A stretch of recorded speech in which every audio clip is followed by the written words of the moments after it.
Almost 8 years after leaving Marvel Comics for the greener pastures of DC, the prodigal son returns. Brian Michael Bendis, the voice of Marvel Comics for a couple of generations at least, is coming back to the House of Ideas, and they probably need him now more than ever.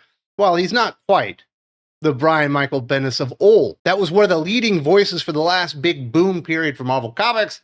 He's still better than most of what they got, so this could be exciting. Before I get into all these amazing details, I do want to say thank you very much to the 616 Comics for sponsoring today's video. And if you want to see some of their amazing exclusive covers, check out this bad boy, Optimus Prime, for issue number 27 of Transformers. And there's going to be an issue 28 featuring Megatron connecting covers on their website right now. There's also a special discount in the video description. Now let's talk about this big return. Brian Michael Bendis makes his long-awaited return to the Marvel Universe with a special story in Avengers 34, the landmark 800th issue of the series.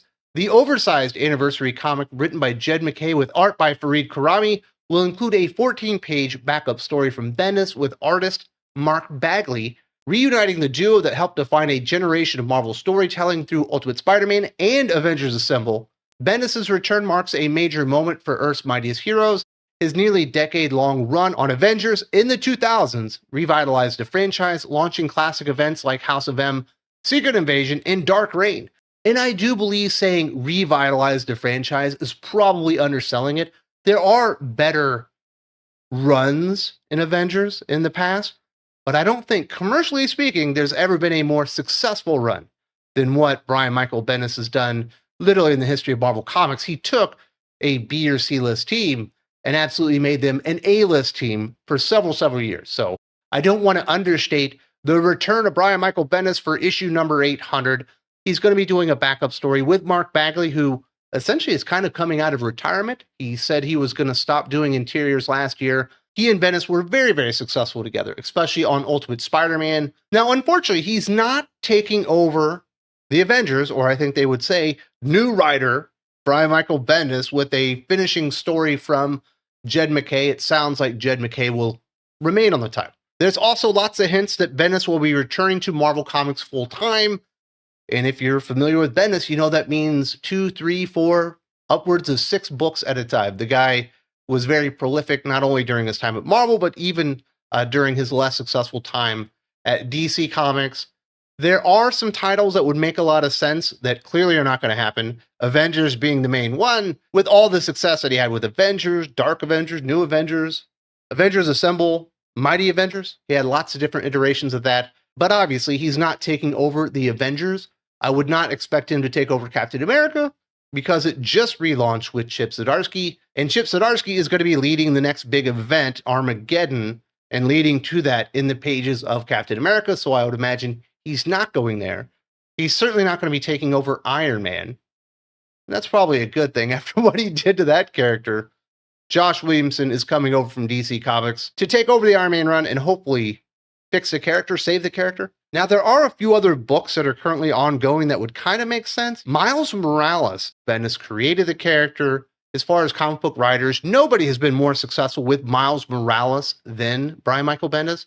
And he certainly is invested in the character and his long-term outlook and doing well, considering he has creator credit. Miles Morales is doing nothing with Cody Ziegler and has been for almost 4 years now.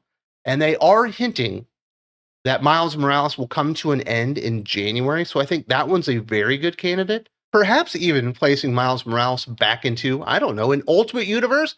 And really, that one makes the most sense. I think the reason they're shutting down Ultimate Universe 2.0 was because Jonathan Hickman was leaving Ultimate Spider-Man, and they needed a big name, or they wanted a big name to come in, and kind of lead the brand with that flagship title.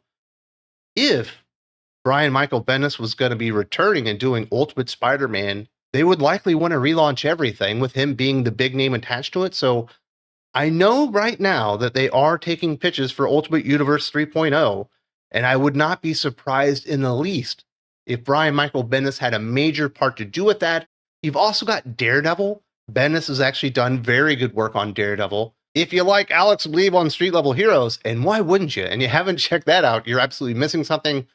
Daredevil has already been canceled, and they haven't announced a new creative team Perhaps they're waiting on a Brian Michael Bendis, another character just kind of sitting out there doing nothing. Jessica Jones, another character that Brian Michael Bendis created, certainly is invested in that character. They're going to want a Jessica Jones series out because she's going to be in the second season of Daredevil Born Again on Disney Plus. Plus a couple of other things that are out there not really doing anything. Young Avengers / Champions.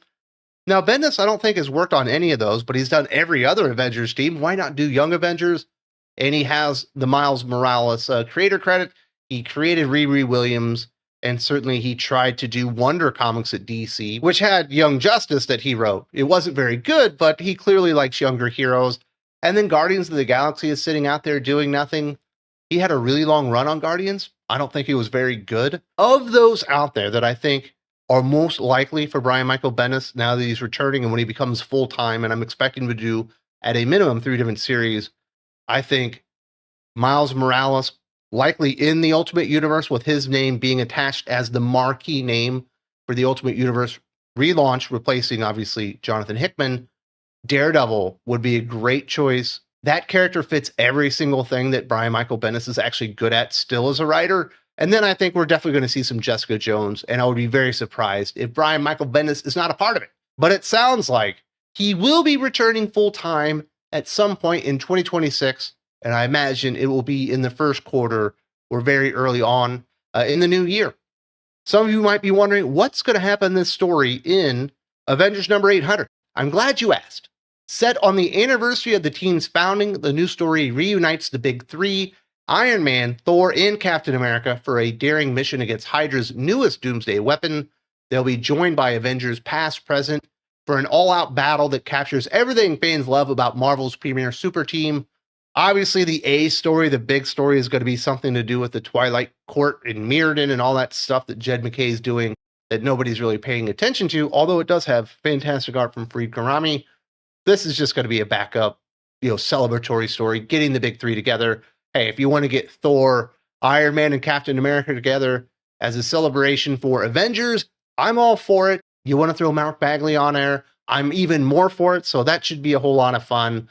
I don't think it'll have high stakes. It'll just be some type of, kind of fun adventure where you can get the characters together, probably bring in some of Bendis's creations. We'll see Riri probably. We'll probably see Miles and maybe some of the other characters that were on his Avengers team. Perhaps we see the Illuminati, one of the big concepts that Bendis used during his time at Marvel Comics.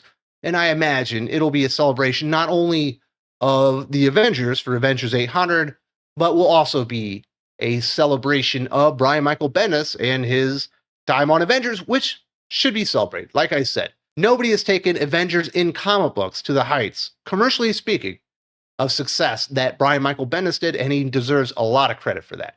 But he did leave Marvel Comics, and not many people were sad to see him go. It felt like he had worn out his welcome. He'd kind of run out of great ideas. Fans have every reason to be nervous about Bendis returning to Marvel full-time. The Bendis formula is painfully predictable, 6-issue arcs where nothing happens, walls of Bendis-speak, and teams packed with quirky C-listers that don't move the needle. Worse, Bendis perfected Marvel's most exhausting habit, endless event chaining. Every story ends with a forced twist, setting up the next crossover, a status quo shift that raises more questions than it answers, or heroes acting out of character just to serve the next big thing. Fans burn out on that approach over a decade ago, and he's sure to flood the market with even more legacy heroes, hoping they make it into a movie or a TV show. Another major issue with Brian Michael Bendis during his time at Marvel that maybe not everybody is completely familiar with, he did build up a lot of clout behind the scenes. He became a major political player. He was able to bring in the Portland Mafia and establish them in so many different key positions, writing characters that, he was going to be out there influencing stuff like that. But he was also on the creative committee at Marvel Studios, a group of comic book writers that were working with Kevin Feige and the movie producers with ideas and stuff like that.